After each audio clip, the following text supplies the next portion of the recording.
ఇప్పుడు ఎవరిదన్నా పుట్టినరోజు అయితే మన తరీఖాల పుట్టినరోజు శుభాకాంక్షలు చెప్తాం. కొంతమంది ఫోన్లు చేసి మాట్లాడితే, కొంతమంది ఏమో సోషల్ మీడియాలో వాళ్ళ ఫోటోలు పెట్టి శుభాకాంక్షలు చెప్తుంటారు. అట్లనే ఇలా తెలంగాణ పుట్టినరోజు నాడు చాలా మంది సోషల్ మీడియాలో రాసుకొచ్చిర్రట. ఎవళ్ళు ఏమేమి రాసిరో తెలవాలంటే ఈ వార్త చూడాల్సిందే. మళ్ళీ రైట్, తెలంగాణ పుట్టిన పండుగకు అందరూ శుభాకాంక్షలు చెప్పిరబ్బా. దేశం పెద్ద రాష్ట్రపతి ద్రౌపది ముర్ము మేడం, దేశాన్ని లేడి పెద్ద లీడర్ ప్రధాని నరేంద్ర మోదీ సారు, దేశం పోలీస్ మంత్రి Amit Shah sir, shy party పెద్ద కొడుకు Rahul Gandhi sir, shy party పెద్ద మనిషి Kharge sir, AP CM Chandrababu Naidu sir, చిన్న సీఎం పవన్ కళ్యాణ్ సారు. ఇట ఒకలా ఇద్దరు అందరికందరూ తెలంగాణ పుట్టినరోజు నాడు శుభాకాంక్షలు చెప్పుకుంటూ ట్విట్టర్ గుట్టే రాతలు రాసిర్రు. తెలంగాణ యువ రాష్ట్రం ఇగింత గొప్ప కావాలని ముర్ము మేడం రాసుకొస్తే, ఎంతో మంది త్యాగాలు చేసినందుకే తెలంగాణ రాష్ట్రం వచ్చింది.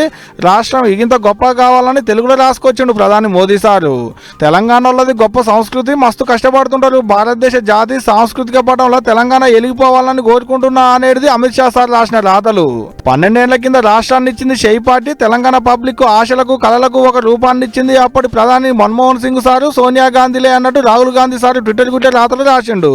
మల్లికార్జున ఖర్గే సార్ కూడా అంతే, తెలంగాణ గడ్డ త్యాగాల నేల ఉద్యమాల గడ్డ అన్నట్టు రాసుకొచ్చిండు. అటు ఏపీ చిన్న సీఎం పవన్ కళ్యాణ్ సార్ కూడా మస్తు గొప్పగా రాసిండు తెలంగాణ గురించి.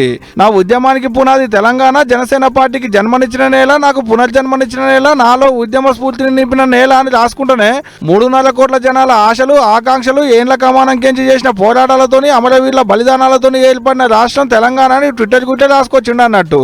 ఇట్లా ఒక మన తెలంగాణ లీడర్లే కాదు, దేశంలో ఉన్న పెద్ద పెద్దోళ్ళంతా మన రాష్ట్రం గురించి గొప్పగా చెప్తుంటే, సోషల్ మీడియాలో రాతలు రాస్తుంటే చూసిన వాళ్ళ సాంబరం చిన్నగా లేదు పో.